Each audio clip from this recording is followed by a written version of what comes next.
खबरों में बीकानेर में आज कांग्रेस की प्रेस वार्ता सर्किट हाउस बीकानेर में प्रेस वार्ता कर रहे हैं कांग्रेस के राष्ट्रीय प्रवक्ता सुरेंद्र सिंह राजपूत। आइए लिए चलते हैं आपको। हमारा काम मोहब्बत का है, हमारा काम करने का है। हम जो काम नहीं कर पाए आपसे उसके लिए समय मांगेंगे या माफी मांग लेंगे, लेकिन हम काम करके दिखाएंगे। हम इसके बावजूद भी धर्म पर नहीं जाएंगे, क्योंकि धर्म हमारे लिए निजी आस्था का विषय है। हम किसी को भी किसी भी तरीके से आहत नहीं करना चाहते। विधवा मेरे घर में भी है और विधवा आपके घर में भी। कितनी बार माफी मांगेंगे? किसी को भी कोई संशय नहीं होना चाहिए। उन्हीं का नेतृत्व और मुख्यमंत्री पद की कुर्सी खाली नहीं है। सिंह साहब, बहुत स्पष्ट कांग्रेस की नीति है दोस्त, आपने पढ़ा भी होगा। जो चंद्रमा पर हम लोगों का यान गया है उसका हार्दिक अभिनंदन है। हमारे जितने भी वैज्ञानिक हैं उनको शत प्रणाम है, सैल्यूट है उनको। उस जगह पे उन लोगों ने वो यान उतारा जिस जगह पे लोग सोच नहीं सकते। दक्षिण का हिस्सा है जिसको मोदी जी दक्षिण चीन कह रहे थे। आपके मंत्री तो ये कह रहे थे कि मैं यात्रियों को शुभकामनाएं देता हूँ। कौन सा मंत्री? साहब की बराबरी कर रहे हो तो बहुत अच्छी बात है। चांदना साहब के लिए बड़ी खुशी की बात है। भाई अगर कर रहे हो तो ये तो हमारे लिए, हम भाई मोदी जी के बराबर मान रहे हो, हम आपका धन्यवाद ज्ञापित करते हैं। सुरेंद्र जी, एक सवाल। ईडी, आईटी, सीबीआई, तो ये जो ईडी, आईटी, सीबीआई है, भारतीय जनता पार्टी के जवाइयों से हम नहीं घबराने वाले और अब तो जनता भी नहीं घबरा रही। जब बड़ी सिंपल सी बात है कि ईडी की भी आपने अति कर ली, सीबीआई की भी अति कर ली, और जो लोग ईडी और सीबीआई से आप दबाते हो, जो डर जाते हैं, उनको आप वित्त मंत्री बना देते हो, उनको आप उप मुख्यमंत्री बना देते हो, उनको आप मुख्यमंत्री बना देते हो। ईडी के डर से हेमंत बिस्व शर्मा को ले गए, असम का मुख्यमंत्री बना दिया। 48 घंटे पहले 70,000 करोड़ का आरोपी बताया था अजीत पवार को, उप मुख्यमंत्री बना दिया और वित्त मंत्रालय दे दिया। 70,000 करोड़ के आरोपी को वित्त मंत्रालय दे दिया। हसन मुशर्रफ को 200 करोड़ का आरोपी बताया, शायद कौन सा कोऑपरेटिव मिनिस्टर शायद बना है वो अपना। प्रफुल्ल पटेल की ईडी ने संपत्ति अटैच कर रखी, मोदी जी ऐसे ऐसे हिला रहे हैं उसके। तो आप ये देखो ना कि ईडी से दबाव दे करके जितने नेताओं को आप ले जा सकते हो ले जाओ। हम तो जनता के साथ थे, हैं और चलेंगे, और कांग्रेस डरने वाली नहीं। सरकार की बात करने आए हैं, आपकी बात सुनने आए हैं, अपनी बात कहने भी आए हैं और आपकी आलोचना और आपके कठिन प्रश्न भी सुनने आए हैं। हम लोग कांग्रेस के लोग हैं। कांग्रेस के लोग न तो सवालों से घबराते हैं और न ही आलोचना से घबराते हैं और न ही काम करने से पीछे हटते हैं। हम लोग लोकतंत्र के आधार स्तंभों में हैं, लोकतंत्र को जिंदा रखने वालों में हैं, और इसी के लिए हम जब भी आते हैं तो अपने काम के साथ आते हैं। हम लोग ये प्रमुख विपक्षी दल जो राजस्थान में और देश का जो सत्ताधारी दल है उसकी तरीके से नहीं है कि या तो इतिहास की बात करें कि नेहरू जी के नाना कौन थे, और या फिर 2047 की बात करें कि हम ऐसा भारत बनाएंगे, वैसा भारत बनाएंगे, ये करेंगे, वो करेंगे। भारत तो अपने आप बन रहा है, 75 सालों में बन रहा है। अब राजस्थान की आप बात देख लो कि हमने जो 2018 में वादे किए थे वो लगभग 94% हम लोगों ने वादे पूरे किए। मैंने एक प्रेस नोट अपने सारे साथियों को दिया है, लगभग 94% के आसपास हमने पूरी करी है अपनी बातें। एक आध बात रही भी है, ऐसी बात नहीं, एक आध कमियां भी रही है। सारी सरकारों में कमियां भी रहती हैं, और उन वादों को पूरा करने की जो लिस्ट है वो भी हमने आपके सामने प्रस्तुत की है। आप उसमें भी आलोचना भी कर सकते हैं, आपके सवालों का भी स्वागत है। आप देखो, अगर हम लोगों ने जब योजनाएं करी हैं अपनी, तो राजस्थान को कहाँ कहाँ नंबर 1 किया। हेल्थ इंश्योरेंस कवरेज में राजस्थान नंबर 1। जैसे कि हमारे यहाँ पर जो हमारे भाजपा के साथी हैं वो कहते हैं 5वें नंबर पर ले आए, 8वें पर ले आए, 10वें पर ले आए, लेकिन हम नंबर 1 खाली गिला रहे हैं आपको कि हेल्थ इंश्योरेंस की कवरेज में राजस्थान नंबर 1। 25 लाख की कवरेज का एकमात्र राज्य है, इसके अलावा कोई राज्य हो तो कोई बता दे। ये लोग तो वो आयुष्मान 5 लाख की करके कितना हंगामा कर रहे थे। सबसे ज्यादा सब सेंटर हम लोगों ने खोले, नए पीएससी खोले, सीएससी खोले, जहां जहां हम सबसे आगे हैं। सरकारी मेडिकल कॉलेज खोलने में सबसे आगे हैं, सबसे ऊंचा टावर हमने बनाया, सारी सबसे ज्यादा यूनिवर्सिटी, नए कॉलेज खोलने में हम लोग नंबर 1, सिविल सर्विसेज के अधिकारी देने में हम लोग नंबर 1, सरकारी नौकरी लगभग 1,60,000 दे चुके, 1,15,000 पाइपलाइन। आंकड़ों में 1 लाख और मतलब ये 2-4-5 हजार में मत विचलित होइएगा, बात मुद्दे की करेंगे ना तो, ठीक है ना। और ओल्ड पेंशन स्कीम हम लोगों ने दे दी। आप देखो पूरे देश में कोई एक राज्य ऐसा बता दो या केंद्र की ऐसी सरकार बता दो जहां पे आपको शांति और अहिंसा का विभाग मिलता, वो विभाग देने में हम लोग नंबर 1, सामाजिक सुरक्षा पेंशन देने में हम लोग नंबर 1, दुग्ध उत्पादन में, ऊन उत्पादन में, रिन्यूएबल एनर्जी में, अनाज तिलहन और चने के उत्पादन में, बाजरा एवं सरसों के उत्पादन में, ये सारी तमाम वो है। इसको मैं गिनाऊं, इससे बेहतर है कि आपके पास ये सारी चीजें हैं। तो ये मैं कहना चाह रहा था कि हम तमाम जगहों पे नंबर 1 हैं इन 5 सालों में ही, 4.5 सालों में। दूसरी तरफ हमारे साथी, आप देख लो 2014 का उनका घोषणा पत्र उठा लो, 2019 का घोषणा पत्र उठा लो, मेरे ख्याल से 9% वाले भी पूरे हैं। अगर किसी के कोई खाते में, हमारे सारे पत्रकार साथी हैं, हम लोगों ने भी जनधन योजना में कहना लालू जी का कि सबने खाते खुलवाए, 15-15 लाख आएंगे। अगर किसी का आया हो, किसी के बच्चे को 2 करोड़ रोजगारों में रोजगार, नौकरियों में नौकरी मिली हो, कोई बता दे। तो हमारी आलोचना करना आसान है। आलोचना हमारी इसलिए की जा सकती है कि हम लोग काम करते हैं, जो काम ही नहीं करता उसकी आलोचना कोई क्या करेगा। आप देखो ना कि यहाँ पर चाहे हम लोगों ने, हमारे पास समस्याएं भी, मैं समस्याएं भी पहले बता दूंगा आपको, ऐसी भी बात नहीं कि पेपर लीक की बात आप लोग करते हुई। पेपर लीक हमारे यहाँ हुआ, हमें इस बात का दुख है, शर्म है। राजस्थान पब्लिक सर्विस कमीशन का एक मेंबर गिरफ्तार है। हम लोग ऐसा कानून लेके आ रहे हैं कि उम्र कैद होनी चाहिए ऐसे लोगों। लेकिन हमारी बगल में भी तो देख लो, मध्य प्रदेश में एक भारतीय जनता पार्टी के विधायक के सेंटर में, स्कूल में 10 में से 7 टॉपर पटवारी परीक्षा, 10 में से 7, एक विधायक। उसके खिलाफ कौन सी कार्रवाई मध्य प्रदेश की सरकार ने करी, कोई बताए। तो ऐसा नहीं कि कमियां राज्य में नहीं होती, हुई हमारे यहाँ कमियां, हमने उस पर एक्शन लिया। हमने 2000 से ज्यादा मुकदमे स्वीकृत किए हैं एसीबी में, एंटी क्राइम ब्यूरो। कितने हम लोगों ने किए, और इन लोगों ने शायद 1536 के आसपास करे। हमारी कार्रवाई में आईएएस के भी खिलाफ कार्रवाई हुई, पीसीएस के भी खिलाफ कार्रवाई, पीपीएस के भी, आईपीएस के 1800 तो अधिकारियों के मुकदमे स्वीकृत किए हैं हम लोगों। तो ऐसा नहीं है कि हम लोगों ने काम नहीं किए, हमारी मंशा काम करने की नहीं, कभी कभी कुछ कमियां भी रह जाती हैं। एक सबसे बड़ी बात गहलोत साहब की, आप देखो जब से आए अनिवार्य पंजीकरण कर दिया एफआईआर आपके साथ। उसके बाद अनिवार्य पंजीकरण के बाद की पोजीशन है, हमको कहा जाता है राजस्थान, जो भाजपाई जो लोग हैं हमारे मित्र हैं, तो कहते नहीं साहब भाजपा ये राजस्थान तो फलाने मामले में अपराध में नंबर 1 है, फलाने में आप देख लो, आप आंकड़े उठा लो, एनसीआरबी के आंकड़े, मेरे नहीं। तो इसमें आप देखो कि हमारे यहाँ महिलाओं के 1 लाख में जो अपराध की दर है वो 105.4 है। दिल्ली है बगल में 147, असम है 168, उड़ीसा है 137, तेलंगाना है 119, राजस्थान 6ठे नंबर पर है। दुख है हमें इस बात का, एक भी अपराध नहीं होना चाहिए।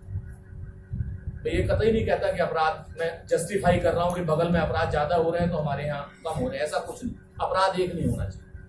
लेकिन उसके बाद फिर आप देखो कि अशोक गहलोत साहब की सरकार में सबसे ज्यादा हम लोग जो अभियोजन को परिपक्व करने की दर है वो है।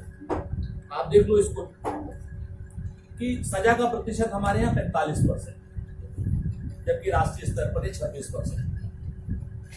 पेंडिंग केस हमारे यहाँ महिला अत्याचार के 9.6% है, जबकि राष्ट्रीय स्तर पर 31%। ये 9% भी नहीं होना चाहिए। लेकिन आप देखो राष्ट्रीय स्तर पर और हमारे यहाँ पर, और यूपी और बिहार में, मैं यूपी से आता हूँ, लखनऊ से आता हूँ, लखनऊ में तो साहब केस नहीं दर्ज, बच्ची के साथ हवस मिटाई हाथरस में, और जब कुछ नहीं कर पाए तो उसका क्या हाल किया, और जब सरकार की पोल खुलने लगी तो उसको, उसकी लाश को जला दिया आपके सामने। हाथरस जैसी घटना। यहां पर आपने कभी नहीं सुना होगा कि लोकल बॉडीज के इलेक्शन में किसी औरत की साड़ी पे हाथ डाला गया। लखीमपुर में एक महिला अपना नॉमिनेशन करने जा रही थी, उसकी साड़ी उतार दी। तो ये सारी चीजें अगर हम लोग देख लें तो मेरा तो ये मानना है कि राजस्थान इस वक्त जनता के लिए श्री अशोक गहलोत जी के नेतृत्व में बहुत अच्छा काम कर रहा है। हमारे ऊपर एक आरोप और लगता है सांप्रदायिक हिंसा। आप आंकड़े उठा लो ना, पिछली सरकार की तुलना आधे से कम। और सबसे बड़ी बात कि जो हुए वो तुरंत कानून के सम्मुख, किसी का भी। और जब महिलाओं के प्रति अपराध की बात आती है, जब आगे देखते हैं तो आपको बीजेपी के लीडर दिखाई देते हैं। तो जो अभी जो घटना हुई थी, आप लोग सब लोग जानकारी में है, एबीवीपी के सदस्य निकले। हम उसको पॉलिटिसाइज नहीं करना चाहते, लेकिन ये अपने आप में सच है कि भारतीय जनता पार्टी के नेता है, ठीक है ना। अब आते हैं गजेंद्र जी, आते हैं, कहते हैं साहब वो नौकरी नहीं दी, फलाना नहीं दिया। अरे हमने तो नौकरी दी है, तुमने कौन सी 2 करोड़ नौकरी दे दी, कोई बताए हमको। जिस विभाग के तुम मंत्री बने हो, राजस्थान को उस विभाग से क्या मिला पिछले 5 साल में, बतावे तो। एक आ जाते हैं, एक मंत्री जी हैं आपके यहाँ के, तो क्या नाम है उनका, मेघवाल साहब, वो तो खर कह, हाँ, उनके ऊपर हम क्या कहें, वो तो हम तो उनको धन्यवाद ही देंगे। कल कह गए वो कि कांग्रेस की सरकार आ रही है, वो खुद ही कह दिया उन्होंने, तो उनके बाकी पाप माफ हो गए। लेकिन एक बात जरूर मैं आप लोगों के माध्यम से पूछना चाहूंगा उनसे कि भाई आप मंत्री हो, इतने बड़े मंत्री हो, आप कहते हो मुख्यमंत्री पद के दावेदार हैं, संविधान विरोधियों के साथ क्यों खड़े? जो लोग बाबा साहेब के आरक्षण को खत्म करने पे उतारू हैं, उनके साथ कैसे खड़े हो सकते? आप तो अफसर रहे हो, आप तो अफसर रहे हो। अर्जुन राम मेघवाल जी, मैं आपको संबोधित कर रहा हूं, आप अफसर रहे हो, आप बाबा साहब के संविधान को मिटाने वालों के साथ कैसे खड़े हो सकते? आपके यहाँ के कैलाश मेघवाल इतने पुराने राजनीतिज्ञ हैं, वो आपके ऊपर इतना बड़ा भ्रष्टाचार का आरोप लगा रहे हैं, आप क्यों नहीं जवाब दे रहे हो? मैं तो हमारे मुख्यमंत्री श्री अशोक गहलोत जी से विनम्र आग्रह करूंगा, आप लोगों के माध्यम से भी, और मैं वैसे भी कहूंगा कि जो कैलाश मेघवाल जी ने आरोप लगाया, इसकी जांच हो। भाजपा तो जांच कराने से रही, मोदी जी तो मंत्रिमंडल से निकालने से रहे उनको, भाजपा तो जांच कराने से रही इसकी। दो ना, आप इनकी जांच होनी चाहिए कैलाश मेघवाल के आरोपों। बड़ी बड़ी बातें करते हैं, इनके यहाँ का पुराना क्या नाम, वो देवी सिंह जी है, आप देखो इतने पुराने कार्यकर्ता को अपने मंच पर बात करेंगे कि हाँ ऐसे होगा वैसे होगा, हम लोग एक हैं, नेक हैं, दुनिया की सबसे बड़ी पार्टी है। अरे जो आदमी अपने पुराने नेता को, अपने पितृतुल्य आदमी को जगह नहीं दे सकता मंच पे, वो जनता की क्या सेवा, खाक सेवा करेगा? जो आदमी संविधान, जिस संविधान की वजह से अर्जुन राम मेघवाल जी पहले अफसर बने, यही बाबा साहब का संविधान जिससे उनको अफसर बनाया, यही बाबा साहब का संविधान था वोट का अधिकार, यही बाबा साहब का संविधान था केंद्र में मंत्री। उसी बाबा साहब के संविधान को खुलेआम धज्जियां उड़ाने वाले, खुलेआम चुनौतियां दे रहे हैं भारतीय जनता पार्टी के लोग, कह रहे हैं संविधान बदल दिया जाना चाहिए, और उनके साथ यहां का आपका नेता खड़ा है। ये गर्व का नहीं, शर्म का विषय है। ऐसा आदमी बीकानेर में रहना नहीं चाहिए। हमारी स्पष्ट कहना है अपनी जनता से कि ऐसा आदमी बीकानेर में नहीं रहना चाहिए। जो बाबा साहेब के संविधान को चुनौती देने वालों को जवाब देने की सामर्थ्य नहीं रखता। राजस्थान ने तो हमेशा चुनौतियों का सामना किया, वीरों की धरती रही है। इस धरती ने कायर नहीं पैदा की, नमन है इस धरती में। ऐसे उसमें आप बाबा साहब के संविधान को गाली देने वालों के साथ खड़े और उसके बाद आप हमें यहाँ पे कहते हो कुछ। तो ये सब छोटी छोटी बातें हैं सर मेरे उसमें। अब आप किसान कर्ज माफी की एक बात आती है हमारे उसमें, तो हमने कोऑपरेटिव बैंक के तो कर दिए थे और हमने वन टाइम सेटलमेंट की भी बात करी। हमने वन टाइम सेटलमेंट की बात कर रही, केंद्र सरकार रोड़े अटका रही।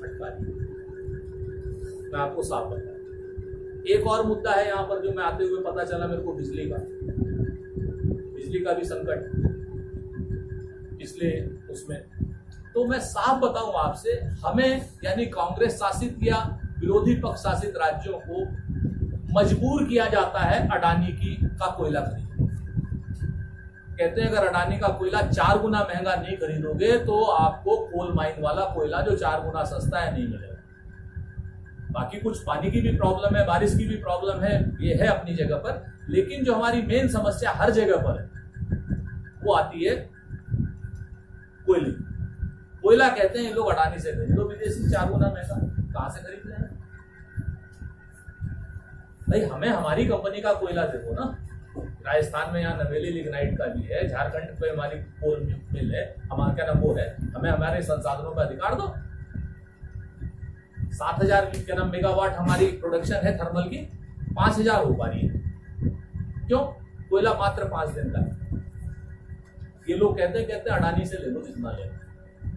तो ये सारी चीजें हैं। मैं तो बस यही बात कहने आया आपके पास कि आप अगर इन सारी चीजों को देखो और मेरे लायक अगर कहीं पर भी कुछ भी। हाँ, एक चीज और, एक राज्य बता दो गौरक्षा की बात करने वाले। किसी भी राज्य में अगर पशुधन के यानी गाय के मरने में 40,000 रुपए मिलते हैं, कोई एक राज्य बता दो भाजपा शासित जो अपने आप को अलंबरदार कहते हैं गोवंश को बचाने का, बता दो किसी के यहाँ भी 40,000 रुपए। मैं तो योगी जी से भी पूछता हूँ, मोदी जी से भी पूछता हूँ, गुजरात का तो मुख्यमंत्री है कौन, आप लोगों को भी नाम याद नहीं होगा, वहां के भी मुख्यमंत्री से पूछता हूँ। तो आप बता दो अगर 40,000 रुपए किसी उस पर देते हो तो। हम लोग तो बीमा भी दे रहे हैं 2 गौधन का, और अगर कहीं कोई दुर्घटना हो जाए तो 40,000 रुपए। तो ये सारी चीजें अपना, बाकी आप जान ही रहे हो कि जो इन लोगों के आरोप लगाने के तरीके हैं मैंने प्रेस नोट में दे ही दिए हैं सारे। तो अब एक चीज और कहते हैं लोग कि साहब ये महंगाई राहत के जो है ये मजाक उड़ा रहे हैं, तो हमारी समझ में नहीं आता। अरे आप भी 500 रुपए का सिलेंडर ले लो यार, मजाक क्यों उड़ा रहे भाई? आप बताओ मेरे को, 1200 रुपए का सिलेंडर मिल रहा है, अगर 500 रुपए का हम दे रहे हैं तो आपको मजाक उड़ाना चाहिए। आप हमारा मजाक नहीं उड़ा रहे, आप गरीब जनता का मजाक उड़ा रहे हो। आप जो जनता का मजाक उड़ा रहे हो तो जनता सच में जरूरतमंद, ये मजाक उड़ाना बंद करो। हम तो भाजपा से कहेंगे मजाक उड़ाना बंद करो। आप लोग जनता के लिए आपको चुना गया था, हमें उम्मीद है कि आप 2014 से 2023 तक का आप हिसाब दोगे। आप दोगे कि 15 लाख रुपए किसी के खाते में है नहीं है, आप माफी मांगोगे कि हम नहीं दे पाए, आप कहोगे 2 करोड़ रोजगार हमने दिए नहीं, हमने आपसे छीने हैं रोजगार। और जब आप ये बात कहते हो कि कोरोना काल के कारण हमारी अर्थव्यवस्था जो है रसातल में गई, माइनस में गई, तो भैया राजस्थान में का कोरोना नहीं था। राजस्थान से आप चाहते हो कि वो माइक टाइसन बने, राजस्थान से आप सारी उम्मीदें रखते हैं और आप कहते हो कि साहब हमको तो कोरोना ने मार दिया। कोरोना में भी, कोरोना का वो देने में भी राजस्थान नंबर 1 था, भीलवाड़ा मॉडल पूरे हिंदुस्तान ने देखा। मैं तो यही सारी बातें कहता हूँ साहब। और ये एक और है, हालांकि यहाँ का मुद्दा नहीं है, कि कह रहे थे किरोड़ी लाल जी इनके यहाँ के, कह रहे साहब वो 50-50 दे दो मध्य प्रदेश को ईस्ट कैनाल। ऐसे बताओ जो 75% है राजस्थान का हिस्सा, आपने मध्य प्रदेश से ले क्या लिया? फिर उनके पास तो और नदियां हैं, उनके पास प्राकृतिक संसाधन, यहाँ का क्या मतलब? झूठ बोलते हो, मंच से खड़े होकर के आप बताओ। अच्छा आप एक क्वेश्चन मैं आप लोगों से पूछ करके फिर आपके क्वेश्चन ले रहा हूं। आप एक बात बता दो, घर का अभिभावक चाहे कितना भी कठोर हो, कितना भी गुंडा हो, लेकिन झूठा नहीं हो। हम अपने माँ बाप को सब कुछ सहन कर सकते हैं, झूठ सहन कर सकते हैं। मंच से खड़े होकर के मोदी जी ने और मंच से खड़े होकर के गजेंद्र शेखावत ने आपके सामने बोला था या नहीं बोला था, आप बता दें। आज कहते हैं हमने कहा ही नहीं। तो योजनाएं तो सारी अशोक गहलोत साहब की आपके सामने है।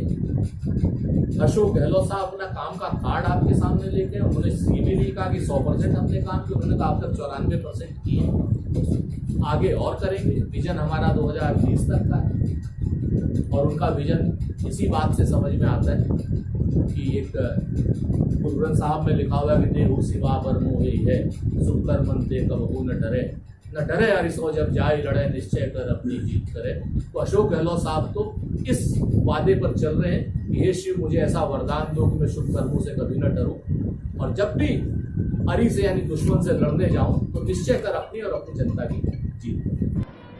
ये थी कांग्रेस के राष्ट्रीय प्रवक्ता सुरेंद्र सिंह राजपूत की बीकानेर सर्किट हाउस में प्रेस वार्ता। देखते रहें, सुनते रहें खबरों में बीकानेर।